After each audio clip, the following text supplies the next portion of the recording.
Attukal Pongala 2009 Guinness ബുക്കിലെത്തിയിരുന്നു. ലോകത്തിലെ ഏറ്റവും കൂടുതൽ സ്ത്രീകൾ ഒത്തുചേരുന്ന ചടങ്ങ് എന്ന നിലയിലാണ് ആറ്റുകാൽ പൊങ്കാല ഗിന്നസ് ബുക്കിലെത്തിയത്. അന്ന് 25 ലക്ഷത്തിൽ കൂടുതൽ സ്ത്രീകളാണ് പൊങ്കാല മഹോത്സവത്തിനായി എത്തിയത്. എന്നാൽ ഇത്തവണ ആ റെക്കോർഡ് തകർക്കപ്പെടും എന്ന് തന്നെയാണ് വിശ്വാസം. രാവിലെ നമുക്ക് ഈ ആറ്റുകാൽ പൊങ്കാലയുടെ ഒരുക്കങ്ങൾ നഗരത്തിൽ കാണുമ്പോൾ ഏറ്റവും കൂടുതൽ മനസ്സിലാക്കാൻ സാധിക്കുന്നത് കേരളത്തിൽ നിന്ന് മാത്രമുള്ളവരല്ല, അന്യ സംസ്ഥാനങ്ങളിൽ നിന്ന് പോലും പലരും ആറ്റുകാൽ പൊങ്കാല പങ്കാളികളാകാൻ, ആറ്റുകാൽ പൊങ്കാലയിൽ പങ്കാളികളാകാൻ എത്തുന്നു എന്നുള്ളതാണ്. ശബരിമല പോലെ തന്നെ ശബരിമലയിലേക്ക് അന്യ സംസ്ഥാനങ്ങളിൽ നിന്നുള്ള ആൾക്കാർ ശബരിമലയിലെ അയ്യപ്പന്റെ ഖ്യാതി കേട്ട് ശബരിമലയിൽ എത്തുന്നത് പോലെ തന്നെ ആറ്റുകാൽ അമ്മയുടെ, ആറ്റുകാൽ പൊങ്കാലയുടെ ആ ഖ്യാതി കേട്ട് ഒരുപാട് സ്ത്രീജനങ്ങൾ മറ്റ് സംസ്ഥാനങ്ങളിൽ എത്തുന്നു എന്നത് തന്നെയാണ് ഏറ്റവും പുതിയ നമുക്ക് ഈ ആറ്റുകാൽ പൊങ്കാലയുമായി ബന്ധപ്പെട്ട് ലഭിക്കുന്ന വിവരങ്ങൾ. അതുകൊണ്ട് തന്നെ ഇത്തവണ ആ റെക്കോർഡ് തകർക്കപ്പെടും എന്ന് തന്നെയാണ് വിശ്വാസം.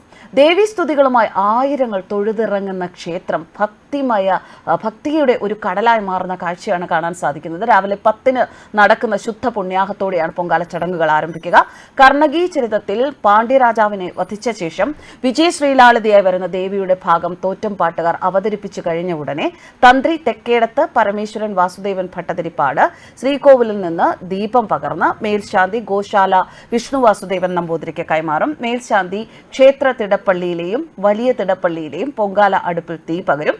അതിനുശേഷം അതേ ദീപം സഹമേൽശാന്തിക്ക് കൈമാറും. സഹമേൽശാന്തി ക്ഷേത്രത്തിന് മുൻവശത്തൊരുക്കിയിട്ടുള്ള പണ്ടാര അടുപ്പിലേക്ക് തീ പകരും. പൊങ്കാലയുടെ വിളംബര സൂചകമായി ചെണ്ടമേളം, കഥനവെടികൾ ഇതൊക്കെ മുഴങ്ങും.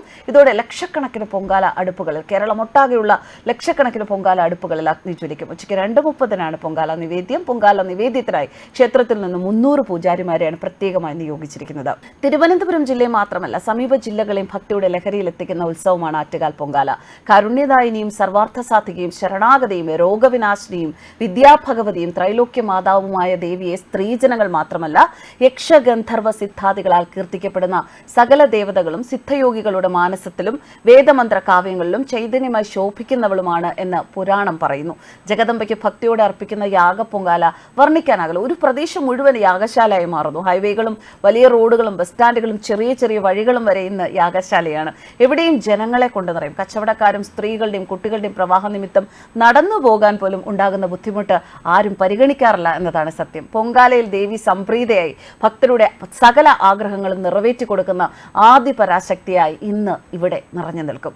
ശരീരത്തിൽ കുങ്കുമം അണിഞ്ഞ് നെറ്റിയിൽ കസ്തൂരി തിലകം ചാർത്തി മന്ദഹാസത്തോടെ ആയുധപാണിയായും ചുവന്ന പട്ട് ധരിച്ചും ആഭരണാദികൾ അണിഞ്ഞും ഭക്തരെ സ്വീകരിച്ച് അവരുടെ പെറ്റമ്മയായും പോറ്റമ്മയായും മാറുന്ന പുണ്യദിനത്തിലാണ് പൊങ്കാല നടക്കുന്നത്. ദേവിയെ ഒരു നോക്ക് കാണാനും താലപ്പൊലി അർപ്പിക്കാനും സ്ത്രീ ജനലക്ഷങ്ങളാണ് അണിനിരക്കുന്നത്. എവിടെയും ആറ്റുകാലമ്മ എന്ന ശരണം വിളി മാത്രം. ആദിപരാശക്തിയായ ജഗദമ്പ എല്ലാ ജീവജാലങ്ങളുടെയും അമ്മ തന്നെയാണ്. ബ്രഹ്മ വിഷ്ണു മഹേശ്വരന്മാർക്കും ആശ്രയമാകുന്ന അമ്മ. ആലിലയിൽ നാരായണ ഭഗവാൻ ശയിക്കുന്ന നേരത്ത് ദേവി ദർശനം നൽകുന്നുണ്ട്. എല്ലാ ഭാവത്തിന്റെയും ഉറവിടമായ ദേവിയെ കേരളത്തിൽ മാത്രമല്ല ഭാരതത്തിലെ എല്ലായിടത്തും മാതൃഭാവത്തിലാണ് ആരാധിക്കുന്നത്.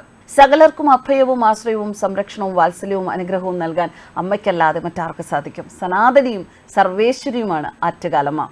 സർവമംഗളമംഗല്യേ ശിവേ സർവാർത്ഥ സാധികേ എന്ന പ്രാർത്ഥനാ മന്ത്രം ദേവി മഹാത്മ്യത്തിലുള്ളതാണ്.